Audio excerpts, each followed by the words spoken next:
भाई अगर तुम एक इंट्रोवर्ट लड़के हो ना तो मैं समझ सकता हूँ कि तुम्हें लड़कियों से बात करने में कितनी ज़्यादा प्रॉब्लम होती होगी। तुम किसी भी लड़की से बात करने से पहले तुम बहुत ही ज़्यादा नर्वस हो जाते होगी। तुम जो सारे क्वेश्चन पहले से सोच कर आए थे कि मैं ये पूछूंगा मैं वो पूछूंगा, तुम उनमें से कुछ भी नहीं पूछ पाते हो। तुम्हारे दिमाग से सारे क्वेश्चन ब्लैंक हो जाते हैं। बट टाइम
मेरे पास बाइक नहीं है तो उसमें भी तुम सोचते हो बाइक से जाऊं या टैक्सी से जाऊं। अगर टैक्सी से गया तो फर्स्ट इम्प्रेशन गलत ना हो जाए।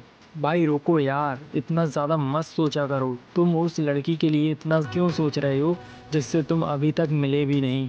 और यही सबसे बड़ा रीज़न है, जब तुम लड़की से फर्स्ट टाइम मिलते हो तो तुम बहुत ही ज़्यादा नर्वस हो जाते हो। इसलिए भाई सोचना बंद करो, क्योंकि जितना ज़्यादा तुम सोचोगे उतना ही तुम्हारा माइंड कंफ्यूज होगा। तुम्हें समझ में नहीं आएगा कि क्या करूं। इसलिए ब्रदर इतना ज़्यादा मत सोचो कि कहीं वो रिजेक्ट ना कर दे। और यही रिजेक्ट करने वाला डर तुम्हें ठीक से बात भी नहीं करने देता। इसलिए भाई मैटर नहीं करता कि सामने वाला तुम्हारे बारे में क्या सोचता है। मैटर ये करता है क्या वो तुम्हें तुम्हारी रियल पर्सनैलिटी के साथ, रियल इमोशंस के साथ तुम्हें एक्सेप्ट करने के लिए रेडी है, या फिर वो तुम्हें इस्तेमाल करने के लिए तुम्हें चुन रहा है। इसलिए ज़्यादा नहीं सोचना है, जो होगा देखा जाएगा। टिप नंबर 2, से हाय। भाई मैंने बहुत से लड़कों को देखा है जो लड़कियों को प्रपोज़ करने की जल्दी में ज़्यादा रहते हैं, बिना उनके नेचर को जाने कि उन्हें क्या पसंद है, वो कैसे लोगों से बात करना पसंद करती हैं, वो किस बात पर कैसा रिएक्ट करती हैं। उन्हें इन सब से मतलब नहीं होता। उन्हें तो बस इस बात की जल्दी रहती है कि ये लड़की मेरी गर्लफ्रेंड बन जाए। और यही वो मिस्टेक है जो तुम्हारे रिजेक्शन का सबसे बड़ा रीज़न है। अगर तुम्हें दोबारा रिजेक्ट नहीं होना है ना, तो तुम्हें इसे इम्प्रूव करना ही होगा। सपोज़ करो तुम्हारी क्लास में एक नई लड़की का एडमिशन हुआ है, उसका पहला दिन है स्कूल का, और आज ही तुमने उसे फर्स्ट टाइम देखा है। वो दिखने में बहुत ही ज़्यादा ब्यूटीफुल है, क्यूट है। अगर तुम उससे धीरे धीरे बात करना स्टार्ट करोगे, जैसे तुम्हारा नाम क्या है, तुम्हें किस सब्जेक्ट में ज़्यादा मज़ा आता है, तुमने ये बैग कहाँ से लिया, और तुम अपना नाम भी उसे बता रहे हो, जैसे मेरा नाम आर्यन है। अगर ऐसे तुमने बात की तो जो लड़की है ना, वो तुम्हें धीरे धीरे समझने लगेगी, तुम्हारे बिहेवियर को समझने लगेगी, और तुम भी उसके बिहेवियर को समझने लगोगे, जिससे कि तुम एक दूसरे को बहुत ही ज़्यादा डीपली तरीके से जान पाओगे। और इसी वजह से तुम दोनों का कनेक्शन स्ट्रांग होगा। तुम उससे बात करते करते उसके बिहेवियर को समझते हुए तुम्हें कम से कम 2 महीने हो चुके हैं। भाई अब ये परफेक्ट टाइम है उसको प्रपोज़ करने का, उसको अपनी फीलिंग्स बताने का कि तुम उसके लिए क्या सोचते हो। अगर तुम ऐसे अपनी क्रश को प्रपोज़ करोगे तो 100% चांसेस हैं कि वो मान जाएगी बिना तुम्हें रिजेक्ट किए। और इसके अपोजिट मैंने कई लड़कों को देखा है, जब उन्हें किसी लड़की पर क्रश हो ना, तो वो ज़्यादा से ज़्यादा 10-15 दिन तक उससे बात करेंगे, बिना उसके इमोशन को समझे, बिना उसके बिहेवियर को समझे, और बिना ये जाने कि वो तुम्हें लाइक करती है या नहीं, और थोड़े टाइम ही बाद प्रपोज़ कर देंगे, जिसकी वजह से वो ऑकवर्ड फील करती है और तुम्हें रिजेक्ट कर देती है। इसलिए भाई तुम्हें समझना होगा, तुम्हें जिस भी लड़की को प्रपोज़ करना है तो उससे पहले तुम्हें उसके साथ अपना डीपली कनेक्शन बिल्ड करना होगा। और सही टाइम का इंतज़ार करते हुए तुम्हें प्रपोज़ करना है, ना कि जल्दबाजी में। अगर दोबारा यही मिस्टेक करोगे तो सच में तुम रिजेक्ट हो जाओगे। Tip number 3, don't approach any girl.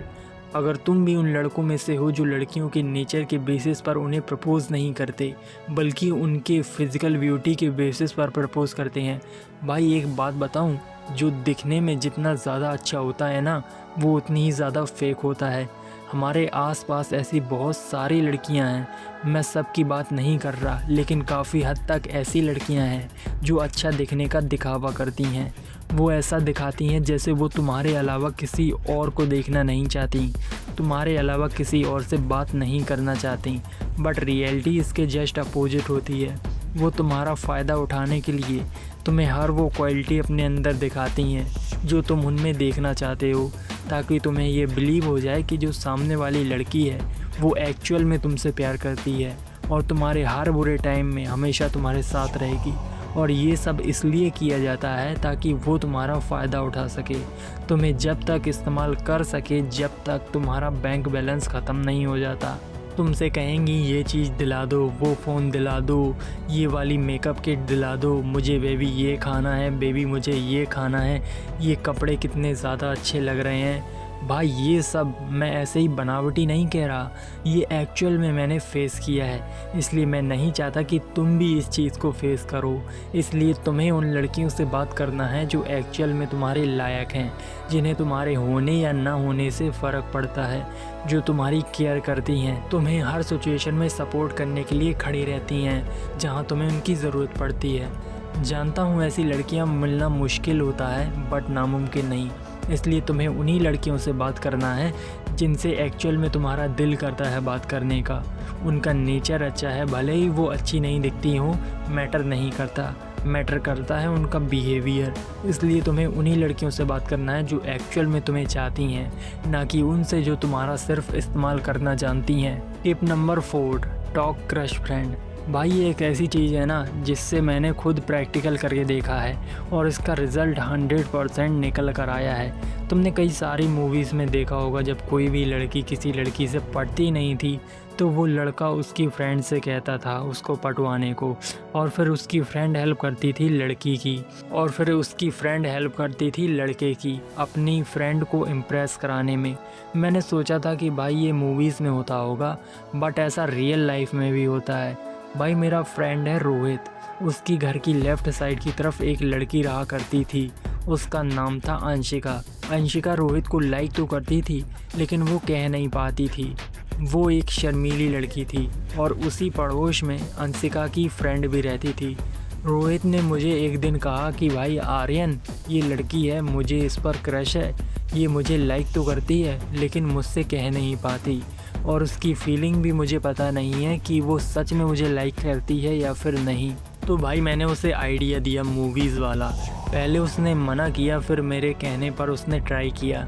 Rohit ने अंशिका की फ्रेंड से कहा कि अंशिका मुझे लाइक तो करती है बट ये बोलती नहीं है, तुम इसे मेरी बात करो ना। अंशिका की फ्रेंड थी, उसने अंशिका को बताया कि ऐसा सीन है। अंशिका को पता चला कि रोहित भी मुझे लाइक करता है और मैं भी उसे लाइक करती हूँ, तो उसने रोहित को अपना नंबर दे दिया और उन दोनों लोगों की बातें होने लगी। ऐसे ही बातचीत करते हुए कुछ टाइम निकल गया और भाई कुछ दिन बाद रोहित ने अंशिका को प्रपोज़ कर दिया और अब वो दोनों साथ में रहते हैं। अगर भाई तुम्हारी भी सिचुएशन ऐसी है तो तुम भी इसे ट्राई कर सकते हो, क्योंकि लड़कियां अपने से ज़्यादा अपनी फ्रेंड्स की बातों पर भरोसा ज़्यादा करती हैं, अपनी बात से ज़्यादा उनकी बात को प्रायोरिटी ज़्यादा देती हैं। इसलिए हाई चांसेस होते हैं कि लड़कियां अपनी फ्रेंड्स की बात ज़रूर सुनेंगी। तो अगर तुम्हारी भी सिचुएशन ऐसी ही है तो तुम्हें बिल्कुल ऐसा ही करना है, और मैं तुम्हें ये बिलीव दिलाता हूँ कि ये तरीका 100% वर्किंग है। तो ब्रो आई होप तुम समझ गए होगी कि तुम्हें लड़कियों से कैसे बात करनी है। अगर तुम्हें यह वीडियो अच्छा लगा हो तो इस चैनल को ज़रूर सब्सक्राइब कर लेना, क्योंकि यहाँ पर मैं ऐसे बहुत सारे वीडियो लाने वाला हूँ सेल्फ इम्प्रूवमेंट टॉपिक पर, और मैं नहीं चाहता कि तुम मिस कर दो, इसलिए सब्सक्राइब दिस चैनल। मिलते हैं नेक्स्ट वीडियो में, तब तक के लिए टेक केयर, बाय बाय।